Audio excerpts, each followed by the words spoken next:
नमस्कार. काल जे लडाखमध्ये झालं ते खूपच अनपेक्षित होतं. कोणीही याची अपेक्षा नव्हती केली की लडाखसारखा शांतिप्रिय प्रदेश, शांतिप्रिय राज्य या गोष्टीसारखा असा व्हायलेंट प्रोटेस्ट करेल. तर त्याच कारणाने सोशल मीडिया किंवा मीडियावर किंवा माध्यमांनी याला जेन प्रोटेस्ट म्हणून संबोधलं. पण मी इकडे एक गोष्ट क्लिअर करून देईल की हा जेन प्रोटेस्ट नव्हता. त्याचं कारण असं की लडाखची जी मॅक्झिमम लोकसंख्या आहे, जे बरेच लोक आहेत, ते केंद्र शासनाशी नाराज आहे, फक्त जेनझीच नाही. तर याचं कारण असं आहे की बऱ्याच गोष्टी ज्यानंतर म्हणजे ही गोष्ट सुरू होते आहे 5 ऑगस्ट 2019ला, जेव्हा जम्मू आणि काश्मीर या राज्यातून कलम 370 हटवण्यात आलं. तर त्यावेळी जम्मू काश्मीरला केंद्रशासित प्रदेश विधानसभेसह हा दर्जा देण्यात आला.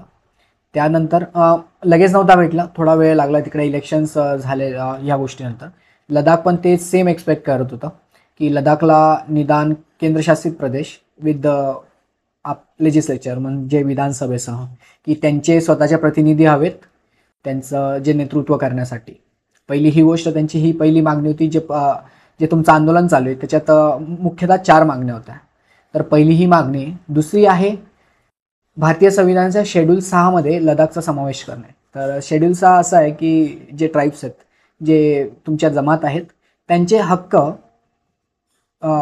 त्यांचं संवर्धन करण्यासाठी किंवा त्यांची सुरक्षा करण्यासाठी त्यांची मागणी आहे की शेड्यूल 6 मध्ये आम्हाला समाविष्ट करण्यात यावं.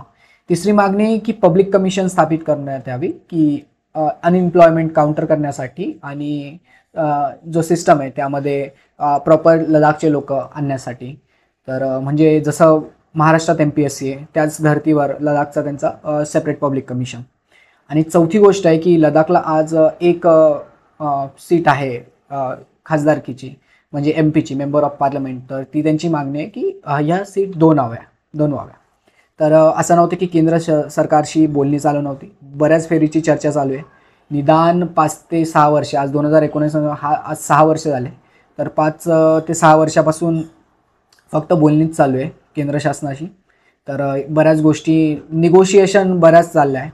पण काल असं झालं की काल जे उपोषण करत होते, सोनम वांगचुक ज्यांचं नेतृत्व करत होते, तर त्यांच्याबरोबरचे बाकीही जे नेतृत्व जे आंदोलन करत होते किंवा उपोषणाला बसले होते, त्यांची प्रकृती खालावली. आणि मोस्ट ऑफ द जो यूथ होता, तर त्यांच्यामध्ये संतापाची लाट उसळली. असं नाही की चर्चा शेड्यूल नव्हती, चर्चा 6 ऑक्टोबरला पुढच्या फेरीची चर्चा केंद्र सरकारसोबत होणार होती. मिनिस्टर ऑफ होम अफेअर्सने एक ऑफिशियल स्टेटमेंट होतं की 6 ऑक्टोबरला या मुद्द्यांवर चर्चा होणार आहे. आणि मी जे शेवटचे 2 मुद्दे सांगितले की पब्लिक कमिशन प्लस 2 ज्या मेंबर ऑफ पार्लमेंट, ज्या लोकसभेच्या सीट आहे, त्यावर जे आहे ती की केंद्र सरकार पण त्याला हो म्हणत नाही. पण विषय येतो पहिल्या आणि दुसऱ्या गोष्टीचा. सो पहिली गोष्ट होती की राज्याचा दर्जा देणे लडाखला, आणि दुसरं शेड्यूल 6 मध्ये समाविष्ट करणे. सो या गोष्टींवरच निगोशिएशन चालू होते. मोस्ट ऑफ द करून केंद्र सरकार ऐकत नव्हती की सुरक्षा कारणांमुळे या गोष्टींना पुढे ढकलत होती. पण बघायला गेलं तर सुरक्षा कारण मग जम्मू आणि काश्मीरमध्ये पण आहे. जम्मू आणि काश्मीरमध्ये इवन LAC लडाखमध्ये, even Ladakh is as important part as Jammu Kashmir. LAC आहे इकडे तुमचं सियाचीन प्लस बऱ्याच गोष्टी, म्हणजे LAC आणि बऱ्याच गोष्टी थोड्या ट्रायंगलमध्ये त्या गोष्टी येतात. आणि जम्मू काश्मीरमध्ये तुम्हाला LOC लागते, स्पेशली इन स्टेट मिलिटन्सी आहे, टेररिझम आहे, बऱ्याच गोष्टी आहेत. तरीही तुम्ही जम्मू काश्मीरला राज्याचा दर्जा दिलाय, केंद्रशासित प्रदेश विथ द लेजिस्लेचर म्हणजे विधानसभेचा. पूर्ण राज्याचा दर्जा जम्मू काश्मीरला अजूनही नाही आहे. जम्मू काश्मीर पण हेच मागणी करते. मागे आपले प्राईम मिनिस्टर गेले होते, त्यांच्या समोरही ओमर अब्दुल्ला जे सिटिंग CM आहेत जम्मू अँड काश्मीरचे, त्यांनी सांगितलं की लवकरात लवकर आम्हाला पूर्ण राज्याचा दर्जा द्यावा. त्या गोष्टी चालू आहेत. पण निदान लडाखसोबत जसं 370 हटलंय, जसं काढलंय, तर नुकसान हे लडाखलाच झालंय, कारण बाहेरचा इन्फ्लुअन्स वाढलाय. अगोदर बाहेरचा इन्फ्लुअन्स वाढला, त्यामुळे ज्या ट्राईब्स आहेत त्यांचे हक्क, त्यांच्या हक्क कुठे ना कुठे बाहेरचे लोक मारून नेत आहेत. ह्या सगळ्यांसाठीच प्रोटेस्ट चालला होता. काल त्याला हिंसक स्वरूप आलं, बऱ्याच गोष्टी झाल्यात. 4 लोक ठार झालेत, 50 ते 70 लोक जखमी झालेत, आणि 20 ते 30 सुरक्षा दलाचे जवान, अक्षरशः BJPचं कार्यालय ते पेटवून देण्यात आलं. मोस्ट ऑफ द पोलिसांच्या गाड्या आणि बरेच असं काहीतरी जाळपोळ झाली आहे.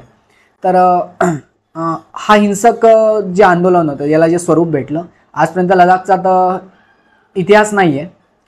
तर ठीक आहे, ही गोष्ट झाली एकदा, आणि त्याला जेनझी म्हणण्याचा प्रयत्न करू नये, कारण प्रत्येक नागरिक हा नाराज आहे केंद्र शासनाशी, एवढं तर नक्कीच एक सुज्ञान सुजान नागरिक म्हणून आपल्याला कळतंच एवढं. तर या गोष्टीत म्हणूनच चर्चेच्या फेरीतून सगळं होईल, चर्चेतूनच व्यवस्थित. सोनम वांगचुकजींनी काल त्यांचं उपोषण सोडलं, 14 ते 15 दिवसांचं लॉंग ते उपोषण होतं, ते सोडलं आणि सगळ्यांना शांतीची त्यांनी अपील केली.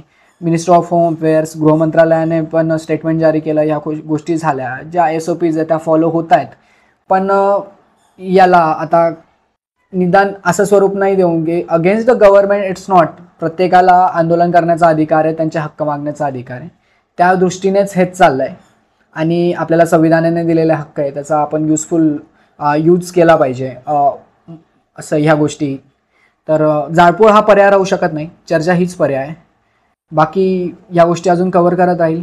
तोपर्यंत धन्यवाद.